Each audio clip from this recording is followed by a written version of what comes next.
Noor and Gilbert head to the training area to duel, with Noor reluctantly following Gilbert despite his exhaustion. As they prepare to spar, Noor sees it as an opportunity to learn from an experienced warrior. The soldiers around them believe Noor must be foolish or suicidal to fight their captain, Gilbert. Gilbert launches rapid attacks with his spear, but Noor skillfully dodges each one, urging Gilbert not to hold back. As the duel progresses, Noor realizes that Gilbert leaves himself vulnerable every time he misses. Despite his observations, Noor continues to encourage Gilbert to attack with full force. Gilbert, recognizing a worthy opponent, delivers a swift spear strike, believing it will end the duel. However, Noor effortlessly dodges it. Abruptly, Noor stops the duel, declares his defeat, and walks away. Gilbert recalls his past, reflecting on his flawless skill with a spear in his quest to find a worthy opponent. From challenging the best fighters in various villages to battling the strongest men in his army and even fighting colossal monsters, nothing ever truly challenged him. One day, Gilbert is relaxing when his master, Sig, arrives. Sig mentions that Gilbert has been awarded the Divine Spear title, but Gilbert dismisses it as a random pain-in-the-ass title. Sig encourages him to be proud and suggests challenging Ines, to which he replies that he can defeat her. Despite his confidence, he remains bored and unchallenged. Gilbert then reflects on his recent duel with Noor, realizing he can't dislike him despite Noor effortlessly dodging all his attacks. He overthinks the situation, wondering if Noor accepted defeat to maintain his honor in front of his men. Meanwhile, Noor is walking, lost in thought about the battle. He realizes how close he came to death due to his cockiness. Struggling to remember Gilbert's name, he thinks about how he would have died if he hadn't used Feather Step.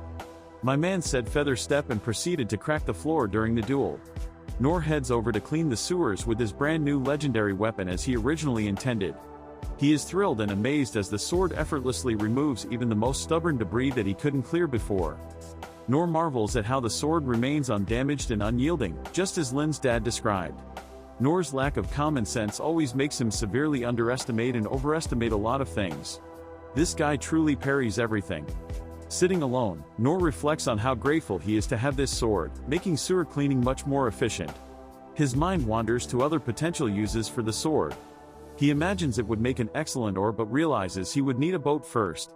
He also thinks it could be used to grill food, but he would need someone to make a fire. He then creates a tiny flame, which is actually quite large, but since he undermines himself as always, he thinks to himself that he can't control fire well enough to cook with such a small flame. Just then, Lady Linneberg approaches Noor and asks to become his page so she can learn from him while serving him. He initially calls her Lin but quickly remembers how Ines cautioned him about being too informal. Noor, doubting his own abilities, thinks he has nothing to teach and refuses her request. Lin misinterprets Noor's refusal, believing he thinks she isn't worthy of being his student. To prove her worth, Lin demonstrates her skills, performing techniques like Icicle Dance, Mist Blade, and Divine Slash. Noor, instead of being reassured, feels even more insecure, perceiving her as far more powerful. Lin proudly shares that she learned these skills from the top masters in each discipline and achieved the highest marks in all her training. Noor realizes just how powerful she truly is. In an attempt to explain his refusal, Noor shows her his tiny flame, claiming it's all he can do and emphasizing his weakness. Lin leaves, reflecting on the famous anecdote about a talentless boy who trained diligently and became incredibly strong. She now believes in this story, recognizing that she has witnessed this boy herself, Noor, the same boy who trained at various schools for months, only to be rejected by the masters there. Lin recalls how the most powerful wizard, Master Okayan, once showed her his tiny flame, explaining that with enough practice, even a small skill can become very powerful. She is surprised to see Noor's tiny flame, remembering how Okayan's tiny flame grew into something which she thought was extraordinary back then. Noor, expecting ridicule, shows Lin his flame, but instead, she is bothered by his lack of confidence in his powers, recognizing that he is incredibly powerful in basic skills.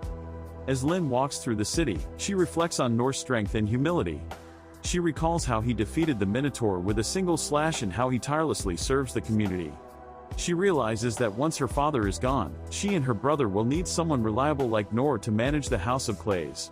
She understands that Noor is the person their ancestors sought, the strongest yet the most humble mentor. Determined, Lin approaches Noor and, calling him Instructor Noor, tells him that she will serve him from now on, to which Noor gets really confused because brothers literally parries everything. He even parries his self-judgment about how super powerful he truly is. Prince Rain wonders why his father gave such a majestic, valuable sword to someone as shit as Noor. He recalls how his father, King Clay, delved into the deepest depths of the labyrinth of the lost with the 6 sovereigns when he was an adventurer. After years of peril, he returned with the majestic black blade, the finest relic of their kingdom. The sword was made of materials never seen before, harder than mithril, orichalcum, and even manametal. It was an unbreakable blade, and everyone who tried to break it failed. The bigger mystery was how such a powerful blade could be in such bad condition. Rain thinks this valuable sword should not have been given to Nor. He then reflects on his father's decision and realizes his father gambled on Nor, who slew the Minotaur and saved his sister Lyn. Nor could help their kingdom in these troubled times, becoming a trump card for their kingdom. Meanwhile, Nor and Lyn are having food in public. Nor asks if it's okay for her to be out since she's royalty, to which she replies that she's an adventurer after all. Nor then says he is going to the guild, and Lyn cheerfully says, "Okay, sensei." Nor is a dumbass for thinking he is nothing and got nothing to teach Lyn. Nor is a pathetic pessimistic loser. Nor heads to the guildmaster, who asks what he's doing with Lady Linneberg. Nor says it's complicated, and the guildmaster replies that it's not his business to delve further. Nor then asks for a commission for 2 people. The guildmaster assigns them a goblin hunting task since Lyn is a silver B rank. Nor, the noob, gets really excited for this goblin hunting job. The guildmaster instructs them to head to the forest of beasts and bring back the right ear of each goblin they kill. Nor and Lyn then set off to complete his long-awaited dream of defeating monsters. Nor and Lyn head towards the forest. As they walk, Nor comments that this forest is different from the southern forest he frequently visits. Lyn explains that goblins feed on fruits and animals, and if their numbers exceed the forest's capacity, they turn to human settlements for food. This is why adventurers reduce their numbers. She says it's not wise to kill them all, as a forest ecosystem thrives on them. Lyn also mentions that this forest is home to rare flora and fauna, making it valuable for adventurers. Nor thinks about Lyn's yapping and his pessimistic ass once again thinks that he has nothing to teach her. Lyn then detects something from a distance, but when they reach the spot, she says it has disappeared. Nor suggests it might have died. Just then, Nor sees a half-eaten goblin hanging in invisible space above them. Lyn uses her spell Uncover to reveal a huge goblin hidden by magic. Lyn says it's a goblin emperor, to which Nor panics, thinking goblins are supposed to be weak and puny.